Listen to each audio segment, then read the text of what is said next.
नाज़रीन, लाड़ जो मशहूर फनकार खैरल राही बीमारी के बिस्तरे ते पियल है। इन हवाले से ॾिसूं था ये रिपोर्ट।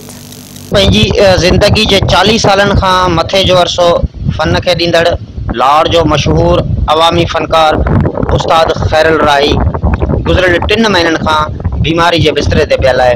अचो त साणस ॻाल्हि ॿोल करियूं था। 3 महीननि खां हलण खां लाचार आहियां, बिस्तरे हवाले आहियां, पर को मुंहिंजी साह लहण वारो न आहे। ॾुखे वक़्त में असांजी साह संभाल लाइ मदीने में हिकु ड्रामो थियो हो जंहिंजो नालो हो नेकी ड्रामो। उन ड्रामे में मुंहिंजो उस्ताद याकूब सोलंगी ऐं आऊं खैरल राही मूं भाई भागी जे आवाज़ में ॻायो।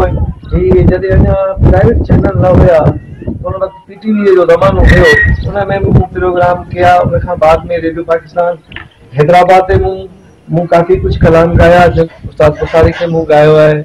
ऐं उन खां अलावा अयूब खोसो साहब जी शायरी मूंसां मुंहिंजी मोहबत लगन लगा है, उनके मूं गायो है। अदर सुमरो है ऐं काफ़ी कुछ शायर आहिनि।